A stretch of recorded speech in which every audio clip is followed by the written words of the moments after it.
Welcome, everyone, to another episode of the Preventive Medicine Podcast. In this episode, I have the pleasure of talking with Danny Lennon of Sigma Nutrition, and he can correct me if I pronounce that name incorrectly.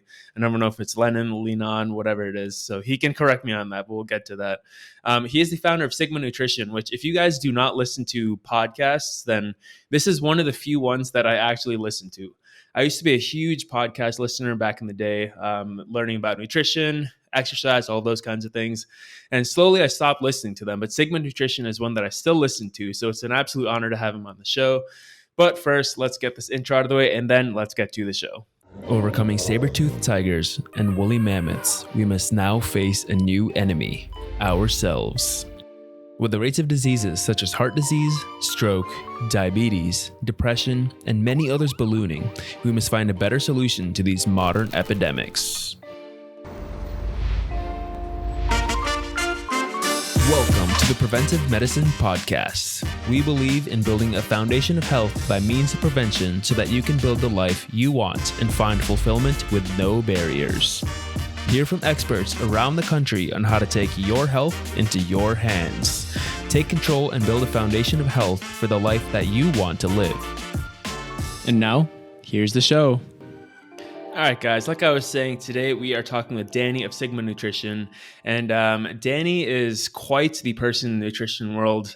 He's pretty respected across all platforms, I guess you could say, on social media and also in real life. He's spoken at conferences all across the world and is on the advisory board of the Sports Nutrition Association, which is kind of like a governing body for sports nutrition across the world. He also has a master's in nutritional sciences, has worked as a nutrition practitioner, kind of done it all, but most importantly is the founder of Sigma Nutrition, which has been putting out phenomenal information since 2014. So Danny, welcome to the show. Thank you so much for having me. It's an absolute pleasure and really looking forward to chatting today. So am I. Can you tell us a little bit about yourselves aside from like what I already mentioned? Sure. So I think I'll start with some basics, and if anything sounds interesting, I'm more than happy to dive more into that. But yeah, my interest in nutrition, I suppose, started when I actually first started college. I went to study biology and physics. And at that time, my main interest outside of academia was in athletic performance. I played a lot of soccer growing up. I played Gaelic football, which is a sport here in Ireland. And in college, I was starting to do some things like Brazilian jiu-jitsu and lifting weights in the gym. And so when I went to college, that was the first time I got exposed to, there's these things called peer-reviewed research papers, and we can find out answers to questions based on scientific studies, and here's how you go and read them. So really, in my own time, I started doing this for areas of interest, not related to my academic courses, but related to my own interests in sports performance. And so stumbled across nutrition, of course, and found that fascinating. But more and more as I looked at that, I got interested in nutrition generally as opposed to sports nutrition. So if we fast forward a few years, I ended up qualifying as a high school teacher of physics and biology. Did that for about a year before realizing I don't think this thing is for me. I might want to explore some other areas. And so went back and did my master's degree in nutritional sciences. And off the back of that, I had started doing some nutrition consulting, starting to produce bits of content. And then, like you said, in early 2014, Sigma Nutrition was born, and with the goal of putting out evidence-based information around nutrition. And so really things have developed over that time. And I think now our main focus is on how do we provide people who are looking for detailed, accurate, comprehensive information around the details of nutrition science, the most what we can see as objective evidence-based information. So most of our audience tends to be dietitians, health professionals, nutrition science students, nutrition science lecturers or practitioners or postdocs. So we kind of are trying to bridge that gap between that research that's going on with people who are then going to use it with their own patients and clients. And so that's our kind of middleman position, I guess. But there's some of the basics about me, but happy to discuss anything else. Definitely. I think it's hugely valuable, the work that you do, taking all of that information, putting it, as you said, in that detailed, comprehensive, and objective manner. And also like how you took that upon yourself to start reading the actual studies and the actual like data behind a lot of these things. Because when people get interested in, sometimes they start reading blogs or doing all of these things, not reading the actual research and reading someone else's interpretation of it. And I think it really goes to show how you guys provide such good evidence-based information that's objective, so that it allows people to get information, and it definitely really shows in the work that you've done. I appreciate it, man. That's very, very nice to hear. I can tell you, I do not have as much time to read the research myself as I would like, just because being in the hospital as a doctor is so busy and you don't always get time to sit down. But listening to a podcast like yours while I'm on the drive to work is just phenomenal. It keeps me up to date because I trust you guys with the information that you're providing. Thank you. That's awesome. So you're fulfilling your goal there. But with my goal is preventive medicine. And this is the Preventive Medicine podcast. And I know you're not necessarily like thinking medicinally, you're thinking more nutritionally. But what does preventive medicine mean to you from your perspective? Yeah, no, I think this is an incredibly important concept because, as I'm sure you're all too much aware, it can be sometimes a term that gets unfortunately hijacked by people who are not even medical practitioners and maybe wish they were, and then start using this term, or maybe used in a way that isn't actually evidence-based. But I've seen it. I think, to me, true preventative medicine is, how do we take everything we know about chronic disease risk and lifestyle factors that lead into that, and how do we then start looking at information we can provide people, and or even at a policy level, what we can provide people that can head off some of these development of chronic diseases, as opposed to only looking at treatment for them, which again is a very noble goal, but sometimes is very difficult to get at. So preventative medicine, to me, encapsulates all those things around lifestyle, of which I put nutrition as kind of one of those. And how do we therefore use those tools like nutrition, that's not necessarily a medical treatment, but is something that can change the risk profile of developing certain chronic diseases later down the road. And so from my sense, I have obviously that nutrition bias, but I think the same things would fit in any other type of sense. And that could be medical interventions, but it could also be other lifestyle interventions. So for me, I think it's actually quite, I see a lot of overlap for what our content tends to focus around these days, because we do try and place a lot of focus on chronic disease risk, public health nutrition, and those big, broad changes in dietary patterns that may influence disease risk, as opposed to like these nonsensical arguments over optimizing the top 0.5% of something with a certain supplement. So yeah, hopefully that something in that bit of a ramble answers the question. Oh, no, definitely. I like how you mentioned that nutrition is a tool that's used within the field of preventive medicine, because when a lot of people think about it, they just think of it as just nutrition and exercise. That's all you're doing. You're focusing on eating right, quote unquote, whatever that means for that person, and exercising also, quote unquote, whatever that means for that person. But it's just a tool in a comprehensive like picture, as well as inserting that policy level as well, which is hugely important when it comes to like large scale population endeavors. Yeah, I think that's actually a really important point. Sorry to jump in on No, that. go ahead. I think something you highlight there is one of the key things we've tried to highlight a lot on our podcast, is one of these hallmarks of pseudoscience that sometimes infiltrates the nutrition space, is these people trying to talk about nutrition as if it's a replacement for medicine, right? Food is medicine, right? And this type of rhetoric that is nonsensical. Food is not medicine, right? Medicine is medicine. And then also we have that nutrition, yeah, can be very important in this kind of preventative medicine space that you're discussing, but there's so much other parts to it. You can't just say, I'm going to adopt diet X that this person told me about, and now I can get rid with everything to do with conventional medicine. And it's such a frustrating thing to see. And I see it happen all the time. So yeah, I completely agree with you. Seeing its place, and yeah, it can be important, but it's not a replacement for other aspects and other tools that are being used. And now that you brought that up, one of the things that annoys me the most is when there are actual physicians who've gone to medical school, completed residency, and then at some point, I don't know what happens, but they like turn a switch and suddenly they go like full food is medicine, and they start recommending everyone just away from medicines, which will definitely be beneficial for some people who need them. And they're just like, oh, if you have celery, it'll reduce your inflammation, so you probably will not need hypertension medication, whatever it is. Right. Yeah. I don't know where that switch happens.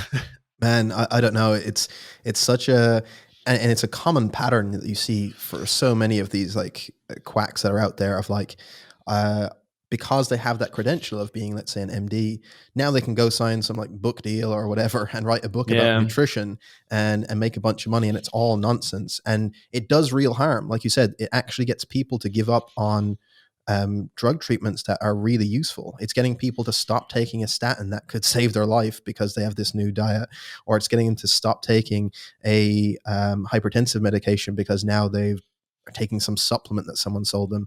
And it's really a damaging narrative as opposed to the empowering one that they paint it as. A question for you there, I guess, off that same topic is how do you stay objective? There's so many people when it comes to nutrition. If you browse Twitter, I'm sure you've engaged in these discussions and arguments on Twitter and where else.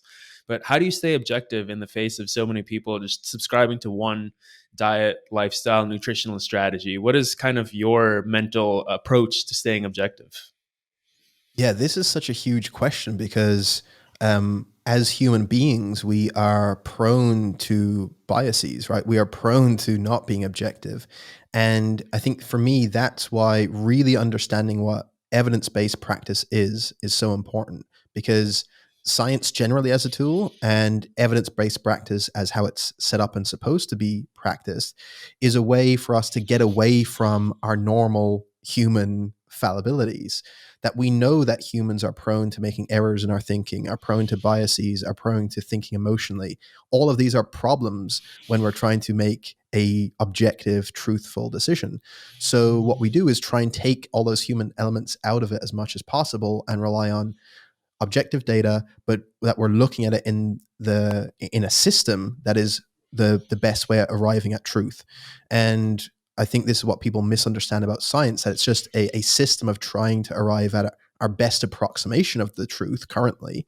That's what science is doing. And as practitioners, we can try and be evidence-based and understanding what that means.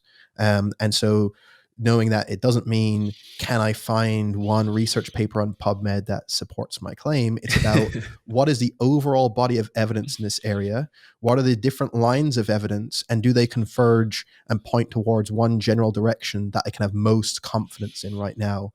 And then acting appropriately with that. So for me, it's, and trust me, I've made those errors that everyone else has. And like when I was first getting interested in nutrition, of course, I was like reading articles on the internet that all sound really cool and people promising all these major things of how we've been conned by the dietary guidelines and this new diet is the way to eat, and it all sounding really believable. And I fell for it the same way anyone would fall for it. But once you start putting a layer of scrutiny over it, and once you start looking at some of the evidence, and then you see that this is not evidence-based information, the kind of short answer to your question is constantly coming back to, is this evidence-based? Is this evidence-based practice of how I'm arriving at this answer? Have I looked at all the areas? Have I looked at the contradictory evidence and what is the weight of evidence in this area, whether I personally like that answer or not? And just kind of reminding myself of that is what I attempt to do. Hopefully I do that most of the time. And hopefully if I fail at any point in that, I catch myself relatively quickly by kind of revisiting that question, if that makes sense. Yeah, definitely. And I think the point of like looking at one statement or claim in the context of an entire body of evidence around that same subject is hugely important.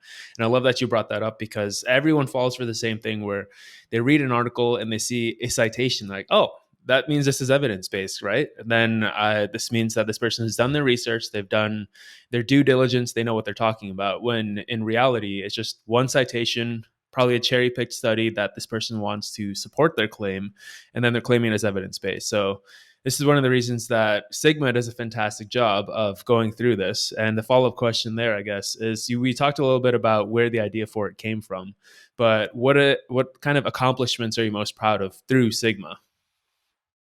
Wow, that's That's something I probably don't ponder on too much. I think there's definitely been some enjoyable moments that I've really enjoyed of being at specific events that we've ran, or where you actually get to interact with people in person and you can see a crowd of people and you get to talk to them afterwards.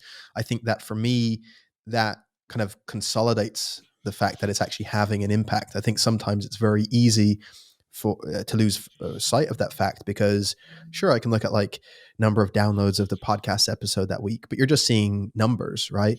Where you're Hmm. actually meeting people who have listened to the podcast for a period of time and have found it useful and tell you a story about how that's helped their nutrition practice, or their other professional practice, or their own health. Like, that's really powerful. So it's those moments of meeting people in person, I think, I look back on most fondly. And then I think probably other kind of random or arbitrary milestones, like we recently passed our 400th episode, things like With that is phenomenal going to go. episodes, by the way. Thank you. We tried for that. We want to do something special. Um, so yeah, like doing that, and the fact that it's lasted that period of time and people are still finding it interesting. And I think it's actually getting better. I think over the last few years, to me at least, I think it's continued to get better. So yeah, there are some of the things that come to mind. Definitely. We could probably talk about topics like we have already for an hour, but let's get into some actual nutritional stuff, because that's Let's what the do it. people are here for. That's why we're doing this podcast. So the first question is the calorie question. So when people are scrolling through their Twitter feeds, Instagram feeds, just social media in general, you kind of have two camps to say, where you have like the calories camp, where they say like calories are all that matter. Then you have a camp that says calories don't matter at all. Eat a like healthy, whatever that healthy means to that specific person, eat a healthy diet and you'll be okay. Don't worry about calories. So out of the context of weight loss, so let's say we're not talking about like someone needs to cut their calories to lose weight. Are all calories the same?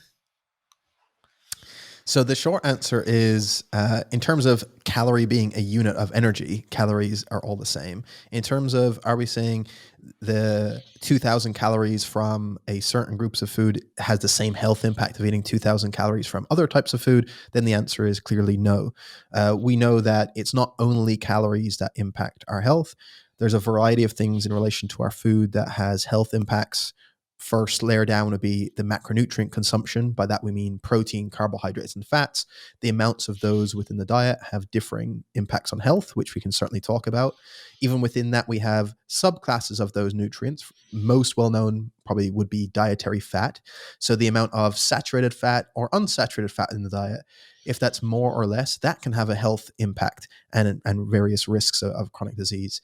We also know that foods contain vitamins and minerals and fiber, and the amounts of those within the diet impact our health. So clearly, different diets and different food groups, they're going to have different numbers of those nutrients, and therefore they are going to have differential health impacts.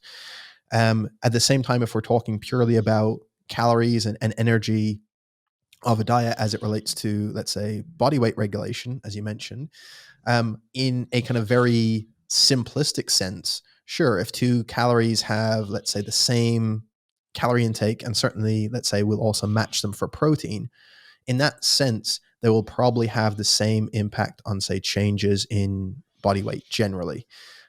But practically in the world, there's a very big difference between if you were to eat all of your food from, let's say, ultra processed or what we think of as like junk foods, and you were to only eat, say, 2,000 calories of that per day, versus lots of whole, minimally processed foods at 2,000 calories a day.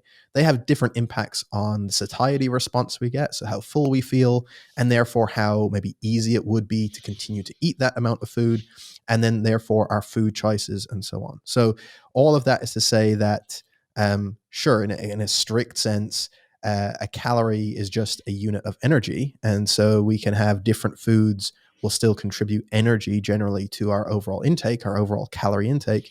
But the foods we select in our diet will have differing health impacts. And that's why we have certain recommendations around what a healthy dietary pattern is based on what those differences are, if that makes sense. Now, one of the reasons I asked this question, and I hate that we have to keep like asking this question about calories, but it's like seemingly the most basic aspect of nutrition, but at the same time the most complex because there's still so much debate around it. Sure. One of the reasons that I asked this is that there's obviously this famous experiment where his professor ate only Twinkies, and it was calorically controlled for weight loss, I believe. And then at the end of it, he ended up losing weight, and all of his blood markers improved, his LDL, all of those things. HDL went up, LDL went down, all of those good things. So that's where kind of a lot of the arguments come from sometimes about like it doesn't matter what you're eating calorie wise as long as you are I guess within caloric balance.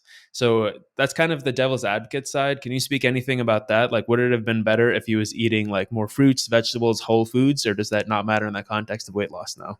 Yeah, great question. So there's two interesting elements to that specific story that kind of shed light on the question. One is the duration of time we're talking about, and then second was the weight loss that occurred, like you outlined.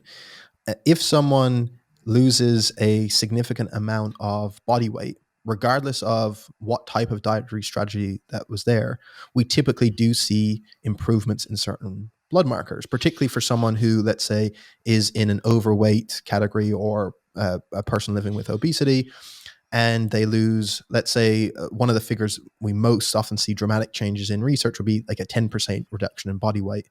When we see that, you will see almost across the board their blood sugar improve, their fasting insulin improve, their blood lipids improve due to that weight loss. It's probably the most potent thing that we see in terms of a dietary intervention on certainly glycemic markers and maybe also lipid markers. Now, in order to lose weight, we know that the fundamental thing that needs to be in place is a caloric deficit. So you need to be expending more energy than you are taking in. That's a calorie deficit. More energy, more calories being burned than you are consuming. How you do that is kind of secondary to that, right? So in other words, if you are eating a really healthful diet, but you're not in a calorie deficit, so you're matching your intake with your expenditure, you're probably not going to lose any weight, right? There would be no reason to. We don't want people losing weight for no reason. If you were eating a diet of Twinkies in that particular story, and you are in a calorie deficit, so you're consuming less energy than your body needs to maintain its current weight, you will lose weight, right? Now, it might not be the most healthful long term. It certainly isn't the most healthful long term, and I can explain why. But you will lose weight in that period of time, and you will therefore see these changes in blood markers. Now, what we therefore need to think about is, well, is that a healthy thing? Well, that acute setting did lead to improvements in those health markers. And certainly, if we can get people to lose a significant amount of weight that improves their health, that should be seen as a short-term intervention that can have a health impact, but that's not their long-term diet, right? One of the best cases we see right now is outstanding work done in the UK from Roy Taylor, where they've given meal replacement of between 800 and 1,000 calories for people with type 2 diabetes, and you basically can see remission of their type 2 diabetes through the weight loss they achieve, because it's like 10 to 15% of weight loss being achieved. We're not saying that if someone with type 2 diabetes should be placed on meal replacements of 1,000 calories a day for life, right? This is a short-term intervention with a specific goal to lose a certain amount of weight, and then we can transition to longer-term health impacts. The same thing here, that sure, you saw these short-term changes from eating in a calorie deficit from only eating Twinkies, in the same way that if I told you just eat a tub of Ben and Jerry's and that's it every day for the next month, you would probably lose weight, right? Because there's just not enough calories there relative to your energy needs. But we know the things that correlate with good long-term health, and that's the average of what your diet looks like over a long period of time. So that's the things like having an appropriate amount of fiber, enough fruit and vegetables, enough micronutrients, limiting the amount of saturated fat, limiting the amount of sodium, limiting adding sugars, those things that all impact health. And they have an impact over long periods of time, right? So if you have a high saturated fat intake for the next month, you're not going to develop atherosclerosis. If you have a high saturated fat intake for the next 2 decades, you have a really high risk of starting to develop that. So there's this cumulative temporal effect, or so in other words, like a kind of time-based effect here to some of these things. So with all that said, yes, you can see these changes in a short period of time.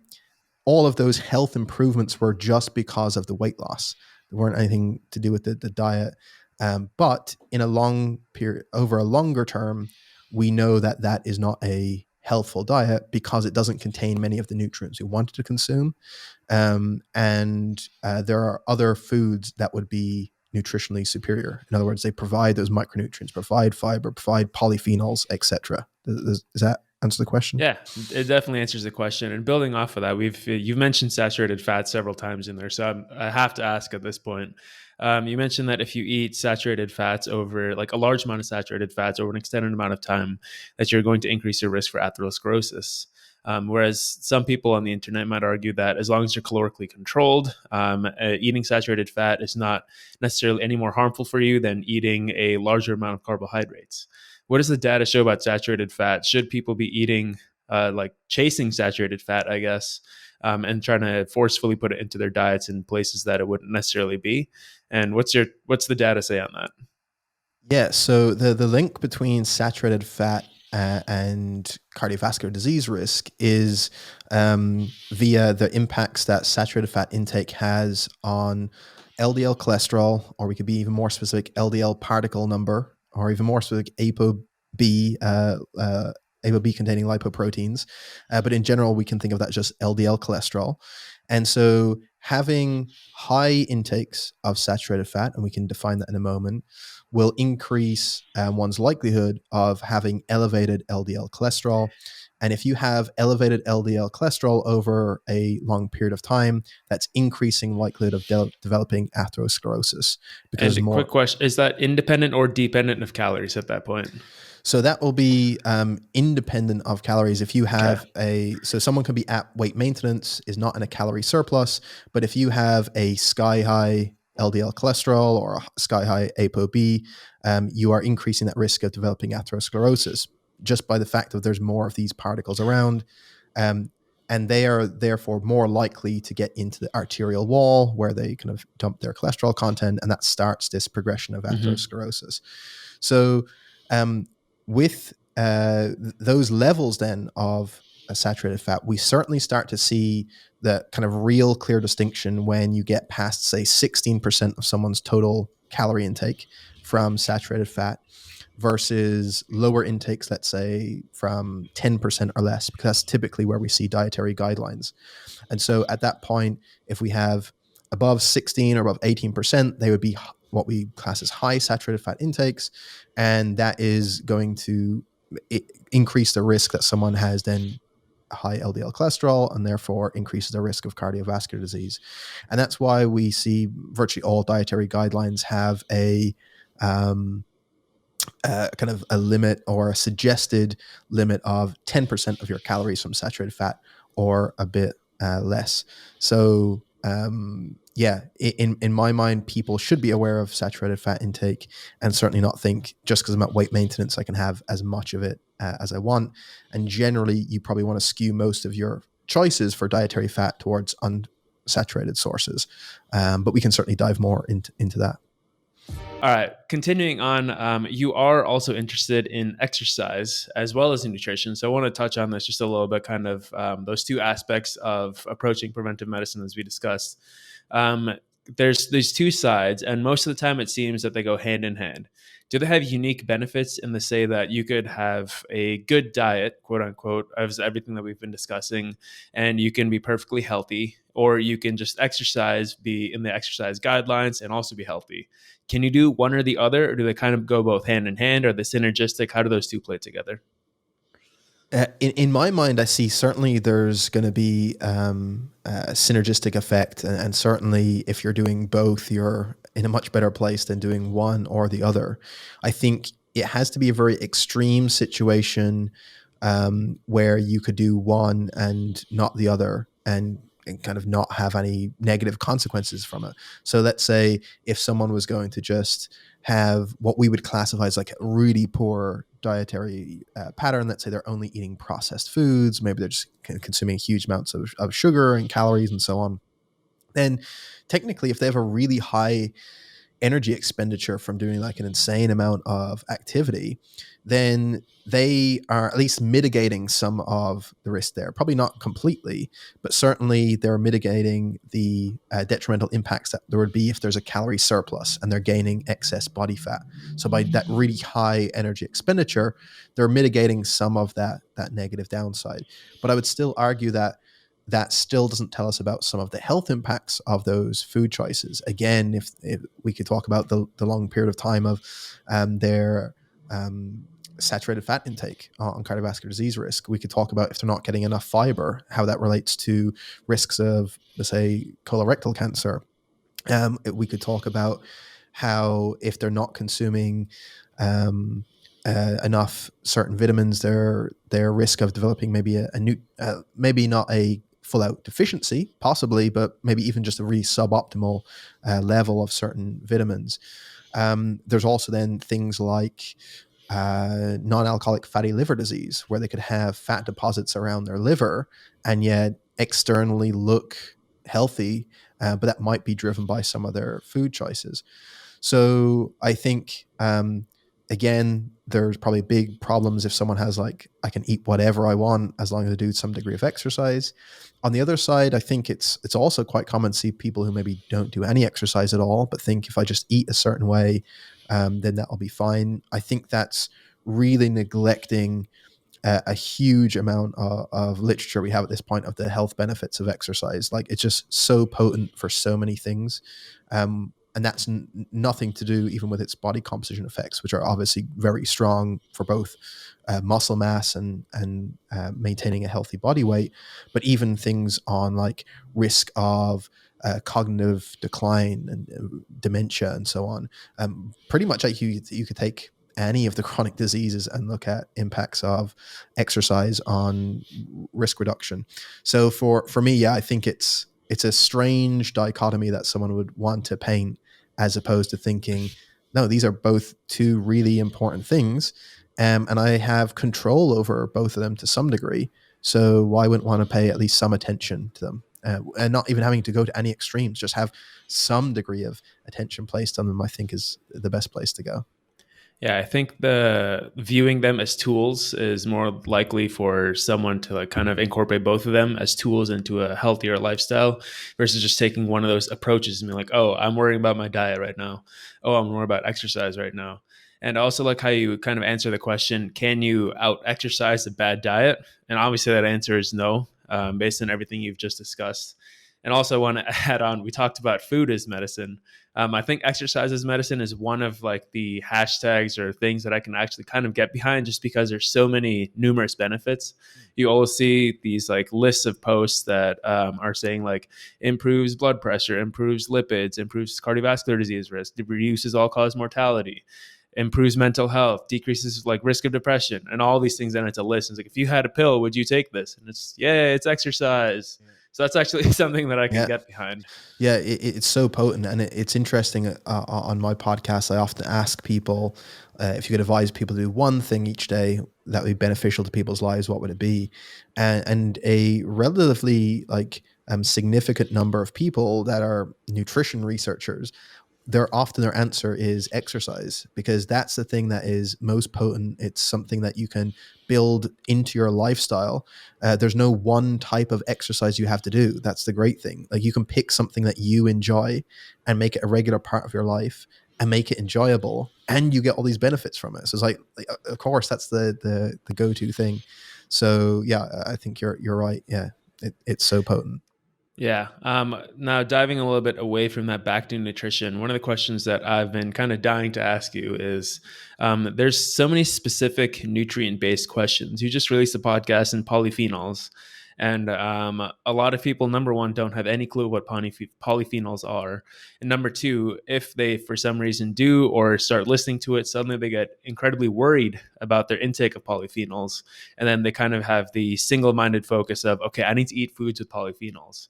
Or even talking about something else, like let's talk about like maybe like a random vitamin or mineral like magnesium. Oh, I'm low on magnesium. I need to start eating that. So there's so many specific nutrient-based questions. How do people know what matters in a sea of so many different nutrients? Yeah, this is fantastic because this is one of the things I'm most interested to try and impress upon people because of the audience that we have with the podcast. We love getting into these details on nutrition science of looking at some of these nutrients and the mechanisms and why things are having an impact. But we're very clear on in a public health setting, like you say, these things are irrelevant to talk about. They're just confusing, and they're actually, even if they're understood, there's no point focusing on them. Like, I'm not going to go and track the micrograms of various polyphenol compounds in my diet or the milligrams of a certain micronutrient I had.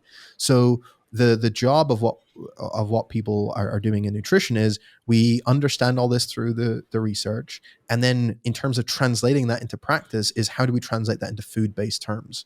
And this is why when you look at something, how the dietary guidelines, for example, are set up, is to do just that. How do we take this nutrition science and translate that into food-based recommendations for people that then take care of all these considerations? They don't have to worry about what a polyphenol is if they're eating in accordance to the guidelines, right?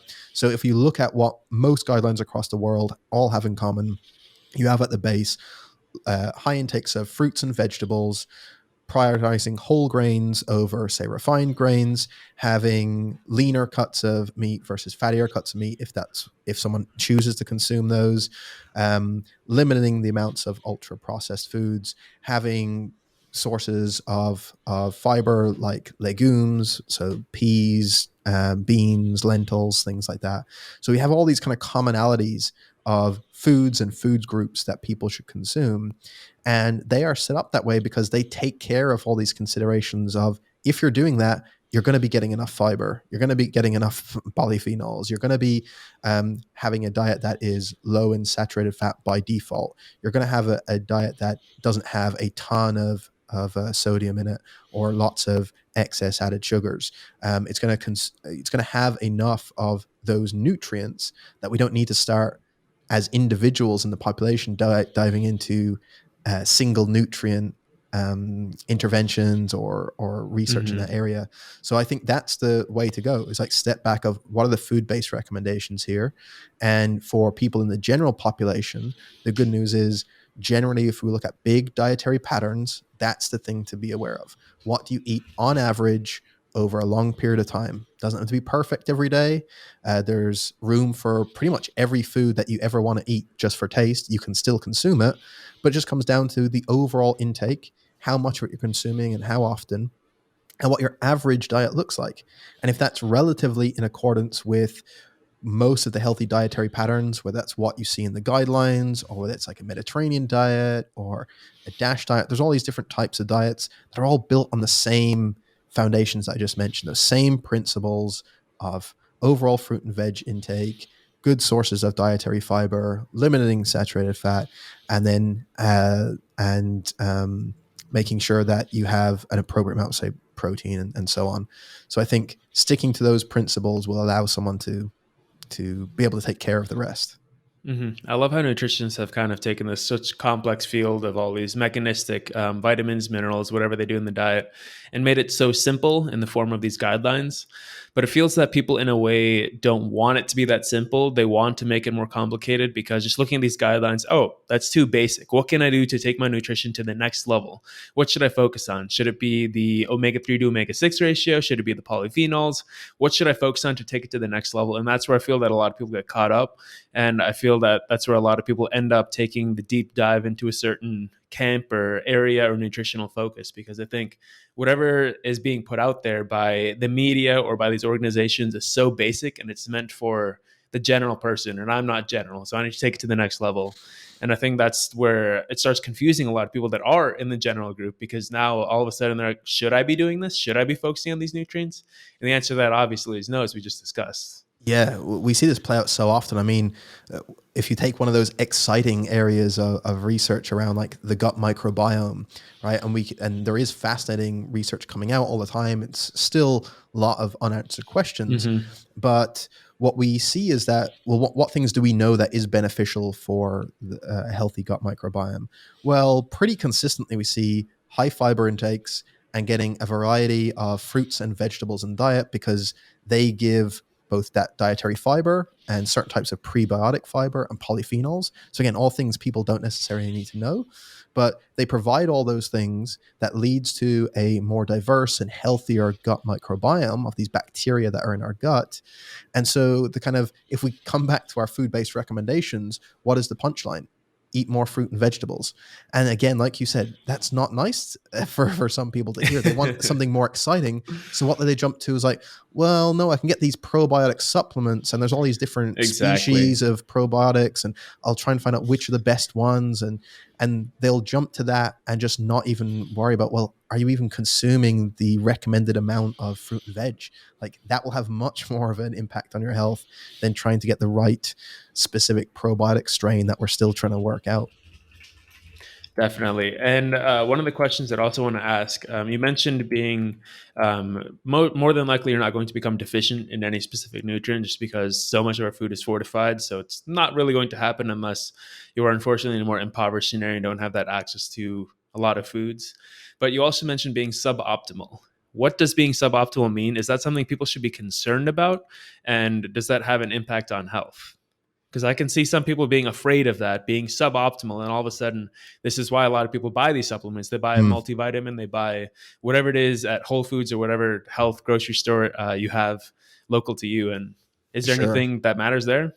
Yeah, that's important, and probably some of the terminology we could use different terms, and maybe I would be better at using a term there because the idea that there's this one optimal that we need to reach is kind of not really true. It's Hmm. more of a, we can certainly have, before we fall into deficiency for a nutrient, we can have an insufficiency. So we can have sufficiency, so we have enough of this nutrient.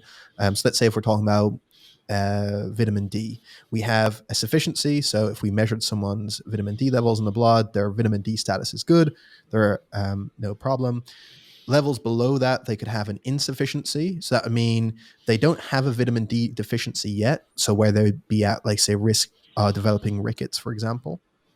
But they do have an amount that's lower than we would recommend. So a doctor would probably recommend them to get that level up either through sunlight exposure or through a vitamin D supplement. And then we have true deficiency, which is below that, where you actually have risk of developing an acute condition. So vitamin D, that might be rickets, vitamin C, that might be scurvy, and so on.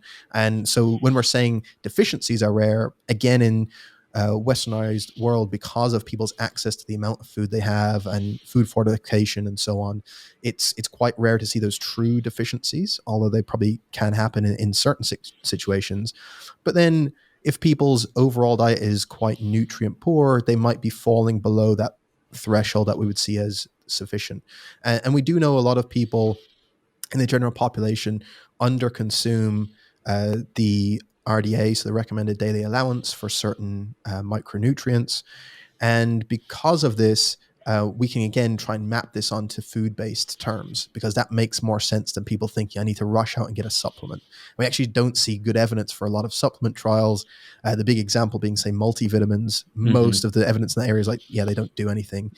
And so the big kind of punchline is, well, why would we see these people having insufficient intakes? Well, again, let's look at the typical intake in the general population. We know most people underconsume fruit and veg. So I think the latest data from the States would suggest somewhere around 85% of the population underconsumes the recommended intake of vegetables. Close enough, the same for fruit. You have something like 95 or 97% of men are underconsuming the fiber intake Hmm. recommendations. And so how do we change their intake of these nutrients and fiber? Well, again, it's focusing on these food groups that we know are beneficial. How do we get more of those into the diet and replace some of the ones that we know are going to be nutrient poor? And at that point, there's probably no need to rush out and look at a micronutrient supplement unless you're in a very specific situation, like you have just started consuming a vegan diet, let's say, and you then are going to take a vitamin B12 supplement to cover your bases there because you're not really getting that from foods.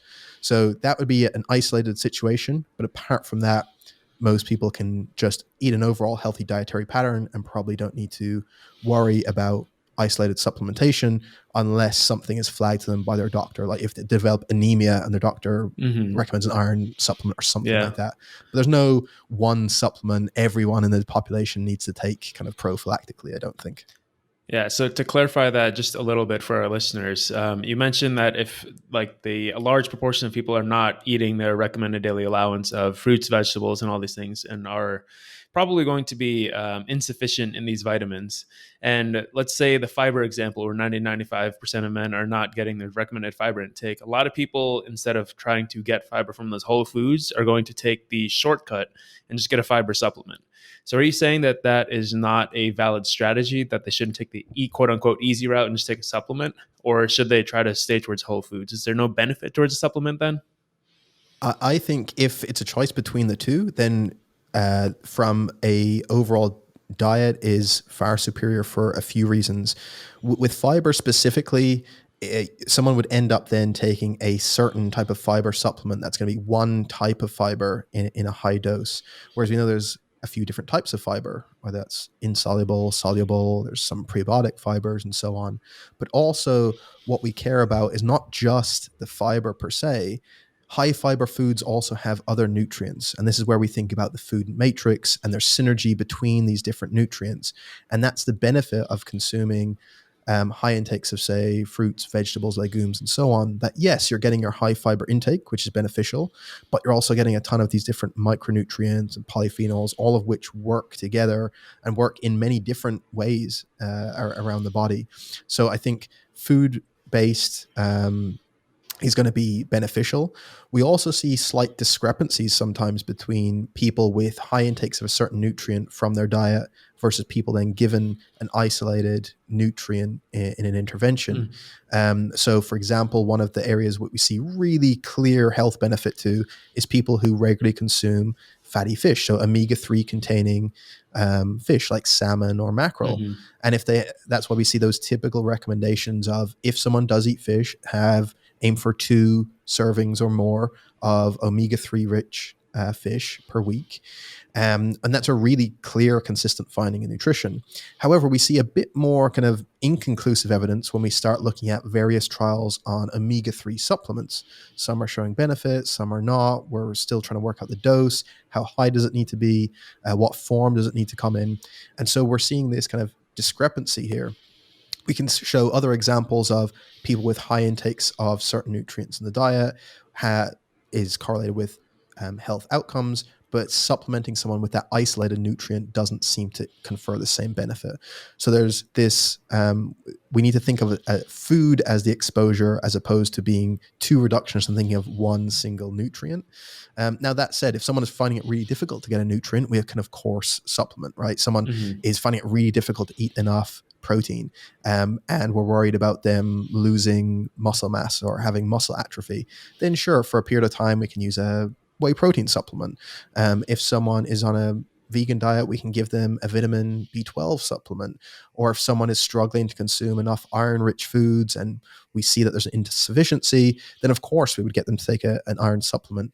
But in cases where someone has the option of consuming more of these foods, we know there's much more of a benefit than just one individual nutrient in them. Does being suboptimal matter more for the athletes out there? I know you're into sports nutrition, so for athletes that are listening, does it matter more? Like, do they need that little bit more edge to be optimal, or does it also not matter as much if they're suboptimal? I'm not sure it matters more in that if someone has, let's say take iron as a good example, that someone from insufficient iron intake, or certainly when they're starting to get towards iron deficiency, we know that's problematic for their health and they also will have symptoms from it. But we also know there's direct impacts of that for athletes and how that impacts their performance, their aerobic capacity as an example. And so in those folks, it might actually show up more immediately, which on one side might be good. But it's hard to say that their loss of performance is any worse than someone feeling tired all the time. So I hesitate to do that, but I think certainly the point at which maybe elite level athletes notice this could be a bit earlier because they're used to feeling really good. And if they even have small decrements in performance, that it becomes quite obvious pretty early. So I think, yeah, there might be, you could probably make a case that for insufficient intakes, that the cost of that shows up earlier and more obviously for an athlete. So yeah, I think that might be a fair case someone could make. Sure. We've been talking about adding in supplements, going kind of on the opposite end of that. When it comes to food intolerance tests and kind of the reductionist approach to diets, some people seem to find a lot of benefit in avoiding certain foods. And obviously, a lot of these things aren't evidence based when it comes to food intolerance tests. But why do some people find benefit in avoiding certain foods? Let's say if they take an intolerance test, they say they're sensitive to gluten, but they're not celiac disease. Why do they seem to find a benefit if they're not really a celiac patient? Yeah, this is really interesting because there could be a few reasons that could explain this. One thing to acknowledge is that we do have situations where I think it's pretty likely at this point, based on what evidence has been accumulated, that some people can have a sensitivity to gluten even though they do not have celiac disease. And people will see this as non-celiac gluten sensitivity. Now, the kind of problem, I suppose, with this diagnosis for some purists is that you can't go and get a test to show that you have non-celiac gluten sensitivity. It's one by exclusion.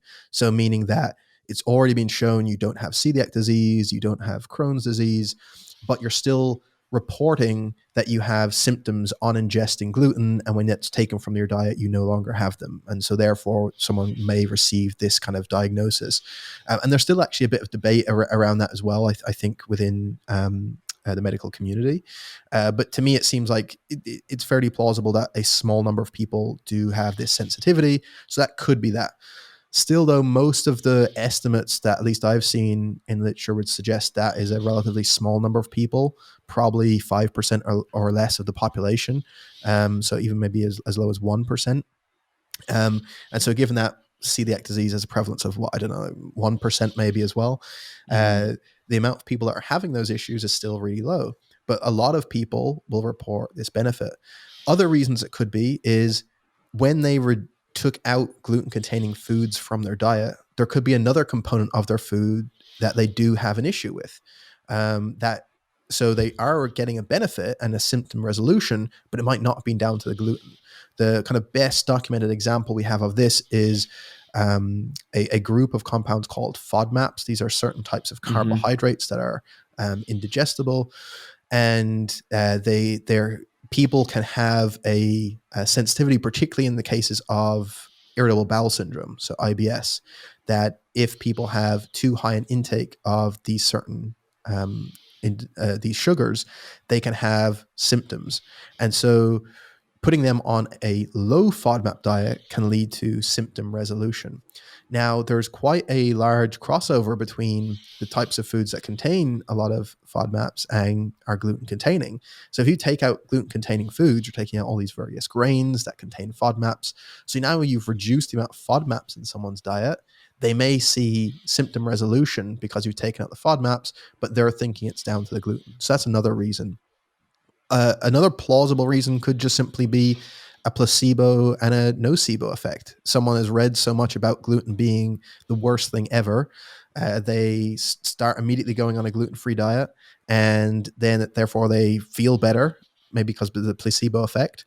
Then they one day say, oh, I'm going to test to see whether I can tolerate gluten. And they go and have loaves of bread or something. And then they start having this nocebo effect where they feel bad. So that could plausibly be it. And then finally, there could be a situation where someone's just overall diet improves when they went on that gluten-free diet. So they've decided, okay, I need to get healthy. I've read this thing that gluten is the problem. Let me switch to a gluten-free diet. And when they do that, maybe they make other changes in their diet, right? So now the things they can't consume, right? They're no longer eating pizza or donuts or various other products that contain gluten. And now they have to think, well, what foods will I kind of replace that with? And by nature, their overall diet quality might just improve. And therefore, that's why they might feel good. So I think there's a whole number of reasons, some of which has nothing to do with gluten. Some it could actually be gluten in that specific example. And then if we're thinking more broadly about other food intolerances, people absolutely do have intolerances to certain foods. the typical food intolerance tests that are used are not evidence-based and are not actually flagging a food intolerance. They're just flagging something someone usually consumes. And so still, I think the gold standard probably within immunology would be an elimination diet followed by a careful reintroduction, usually done with a registered dietitian, and to kind of find which food someone may have a potential issue with. Sure. I feel like we're just getting started in the conversation, but I just looked at the timer and suddenly we're at 55 minutes. So I'm going to start slowly wrapping this up, but I do want to continue exploring food intolerance tests just briefly. And you talked about how most tests are obviously not evidence-based. And I have one of my really good friends. He had some sort of like shoulder problem. Like this was a couple of years ago. And he went to a provider of some sort. I forget their exact credential, what it was, but they did a food sensitivity test. And I think they found he was sensitive to corn or something like that. Then he's recommending eliminating corn from his diet. And obviously, I told him probably a waste of time. You can continue eating corn. Your shoulder, she's probably coming from something else.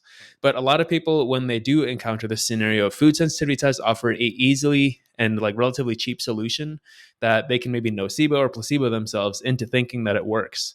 So, what should people do when they come to these impasses and these situations where they could go the easier route of doing this food sensitivity test or trying to eat a generally more healthful diet? Right. So I think the first step, if someone does suspect that there's something in their diet that is causing some degree of a symptom, the one thing they could do is, if they wanted to, they could go directly to a registered dietitian to discuss that. But in lieu of that, because people are probably not wanting to do that immediately, I think the first step would be exactly like you had said. Okay, first take stock. Is the overall diet that someone is consuming actually just generally healthy? And if it's not, that would be a good place to start, because it might just be that, right? You might just feel bad because your overall diet is terrible. So changing that towards a overall healthful diet pattern. And then you could start to think about, well, is there any obvious things that I've noticed that might be the key trigger, right? So is it only when I have caffeine, right? And I notice then, well, then sure, that'd be the first thing to inspect and see if I just take out my cup of coffee, does that solve it, right? But first, you have that first line of going on a healthy diet. Then from there, if there's still some sort of issue, what you would ideally do this along with a medical professional or a nutrition professional. But in lieu of that, I suppose people could try themselves, but I think that's not recommended because there's much more error you're likely to make. But you would essentially go about keeping a food diary of everything you're eating alongside a diary of your symptoms. So at what time, what was your exact symptom? At what time did it start? At what time did it stop? What were your meals? What times did you have? And exactly what did you consume? And if you can build it up over a week, over 2 weeks, and then start investigating, is there a key pattern here? When are these symptoms coming up? Is it every day? If it's not every day, like, is it only certain points in the day? Is it just random? And if so, after what meal did it occur? Or what was the previous 2 meals? Is there a certain ingredient that's common there? And then you can start to get a picture of, oh, if it's this one type of meal, it's one certain food that seems to be the trigger all the time, just start with taking that out and see, does it resolve the symptom? Other ways then would be, again, in conjunction with a nutrition or medical professional, you could actually do an elimination diet where the dietitian would guide you through quite a restrictive diet, where most of the typical foods that may cause issues would be taken out for a period of a number of weeks until there's a kind of complete resolution of your symptoms and you've been symptom free for a few weeks. Then there's a kind of careful reintroduction period of one kind of food group by food group. You'll introduce that for a day. Then the next day you'll go back to your normal restrictive diet and see, over those 2 days, did you have any symptoms? If not, then you can have pretty good confidence that it wasn't that particular food or food group, and you move on to the next one and work your way through all the foods that you've taken out until you find a culprit. Or if you might not find one at all, you might find, oh, everything's fine again. It just had to take out an aggravating factor for a period of time, because there's all sorts of things you would see in kind of dietitians would see in dietetic practice where that would occur. And then with that, if it's something specific like irritable bowel syndrome, then there are specific interventions that a dietitian might try with someone, like a low FODMAP diet. But again, that's something that would be done under their guidance. So I think that would be the first place. Get your diet in order. And if there's something you still then truly suspect, ideally go and try and work on that with a appropriate professional who can guide you through maybe an elimination diet. That would be the real way to work out this, as opposed to jumping immediately to these intolerance tests, which, like you said, don't actually show you for intolerance. They just show you what foods you commonly consume. So it seems like the answer is gather data and then gather more data, whether you do it by yourself or in conjunction with someone who can help you and who's licensed and the appropriate person to do that. Speaking of data, we just closed in an hour, so I want to start closing this episode. Unfortunately, I want to keep going, but with respect to your time, probably should end it soon. But our classic question to end is: if you're at a coffee shop and you have and someone like recognizes you and asks you, "How do you get healthy?" What do you tell them in 2 minutes? I'm going to do a quick spin just so I can incorporate one of the other questions I want to ask you. Is in those 2 minutes, how do you advise someone to construct a healthful diet? So there's two elements. If I only had 2 minutes that I could get on, I could cover off the what to eat question quite simply by saying, look, just go look at what the dietary guidelines are and kind of pretty much base your dietary intake on those kind of food groups as much as possible, right? So that would take me a few seconds. And then I'd have a bit of time to talk about some of the aspects beyond just the what to eat. It's how to go about doing that, which in itself could probably be multiple hours of a lecture. So there's two sides. There's one, how do you actually make behavior change and adhere to that? Part of that from a nutrition sense would be finding a style of eating that you find easier than others to do. So don't make a change that you just find is really stressful or really difficult or really impossible to make. That'd be the first place. There's no one specific strategy you must follow. Any of them can be doable as long as they fit those dietary principles we talked about. So find the kind of setup that you enjoy. And then I would probably make some sort of reference to just them getting clear on why they're trying to change their diet, doing it for those right reasons, those intrinsic reasons of this is for your own health, for your reasons and why you want to do it.